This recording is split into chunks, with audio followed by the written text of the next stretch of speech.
Bonjour tout le monde, j'espère que vous allez bien.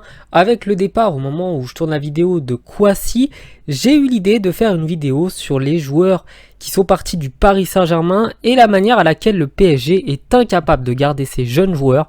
Donc aujourd'hui, je vais vous présenter ceux qui, pour moi, sont les plus grosses déceptions du centre de formation parisien. Le premier joueur de cette vidéo est sans contestation possible Nicolas Anelka. Issu du centre de formation parisien, il n'a pas réussi à s'imposer à 17 ans et il est parti quasiment gratuitement à Arsenal puisque le PSG n'a pas su lui proposer un projet intéressant avant de re-signer quelques années plus tard pour 30 millions d'euros et de nouveau repartir pour presque rien. Donc ce transfert, en plus d'être un des pires transferts du PSG, montrait clairement que dès les années 90, le PSG n'était pas capable de garder des joueurs talentueux. Le second joueur de cette vidéo est pour moi Kingsley Coman, qui en 2014 a refusé de signer son premier contrat professionnel avec le PSG par peur de ne pas avoir assez de temps de jeu, et il va finalement s'installer à Turin gratuitement, voilà, un cadeau de la part du PSG. Mais il ne va pas forcément s'y imposer, il va jouer très peu en quelques années, et va finalement partir au Bayern de Munich, et c'est là qu'il va se révéler être un très bon ailier. Donc Kingsley Coman également finaliste de l'Euro 2016, qui ne fait pas partie des champions du monde, mais un joueur qui a sa place très largement en équipe de France, et quand on voit des joueurs de ce niveau-là partir gratuitement du PSG et que derrière le PSG va dépenser des sommes comme 180 millions d'euros pour Kylian Mbappé, même si bien entendu le talent de Mbappé est bien plus impressionnant, on se demande bien pourquoi les Parisiens ne misent pas plus sur leur centre de formation.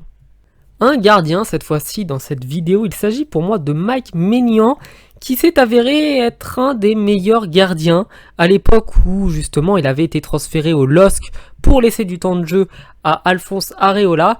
Et en toute honnêteté, je pense que le PSG aurait mieux fait de ne pas conserver Areola et de justement mettre Mike Maignan dans les cages à cette époque-là. Bien entendu, au moment où je tourne la vidéo, Keylor Navas est gardien dans les cages et personne, je dis bien personne dans le monde ou presque, ne pourrait mettre Keylor Navas sur le banc. Mais à l'époque où Mike Maignan est parti, je pense honnêtement qu'il avait largement sa place. Un défenseur maintenant qui a par ailleurs affronté le Paris Saint-Germain en Ligue des Champions. Il s'agit de Dan-Axel Zagadou qui entre 2011 et 2017 était au centre de formation du club parisien. Il n'y a pas signé professionnel et s'est fait attirer par le Borussia Dortmund qui lui a permis de jouer 60 matchs en 3 ans, ce qui est quand même pas mal pour un jeune de son âge. Et Zagadou, quand on voit que le PSG ne va pas conserver Thiago Silva à l'issue de l'année 2020, on se dit qu'un joueur comme ça aurait pu très largement faire office de charnière en l'absence justement du maestro Thiago Silva.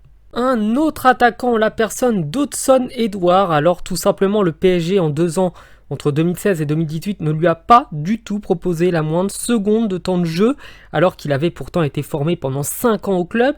Il est finalement parti en prêt à Toulouse puis au Celtic, et c'est dans ce dernier club qu'il a totalement brillé. 97 matchs joués pour 51 buts en l'espace de 2 ans, ce qui est tout bonnement hallucinant. Il est en train de devenir un des meilleurs joueurs de ce championnat et va petit à petit s'installer comme une figure emblématique et incontestable du Celtic Glasgow. Donc Hudson Edouard, pour moi, grosse déception du Paris Saint-Germain. Et je ne dis pas qu'il aurait mérité d'avoir sa place de titulaire forcément, mais au moins que le PSG tente de lui fournir quelque chose d'intéressant, un projet un peu sympa, et qu'il puisse partir pour une belle somme. Malheureusement, cela n'a pas été le cas. Et le dernier de cette vidéo, qui risquera d'être beaucoup trop long pour moi, est Moussa Dembélé. Et oui, l'attaquant lyonnais a été formé entre 2004 et 2012 au PSG. Finalement, c'est Fulham qui s'est contenté de le faire signer pour ses dernières années de junior. Il est devenu professionnel. Il est parti ensuite au Celtic avant de partir à l'Olympique lyonnais. Et c'est surtout grâce à ce dernier club qu'on le connaît bien. 44 buts inscrits en 89 matchs. Et même si je trouve que Dembélé n'est pas le type d'attaquant que j'aime le plus, et puis il ne permet pas non plus d'oublier Alexandre Lacazette qui est parti à Arsenal, quand même, marquer un but tous les 2 matchs est une très très belle performance. Et malheureusement, le PSG n'a rien tiré de ces transferts. Et malheureusement, encore une fois, le PSG fait n'importe quoi, je pense, de sa formation. Et bien voilà, cette vidéo est terminée, j'espère qu'elle vous aura plu.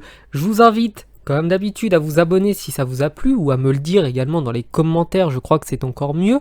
Je vous souhaite de passer une bonne journée et je vous dis à très bientôt sur la chaîne, ciao.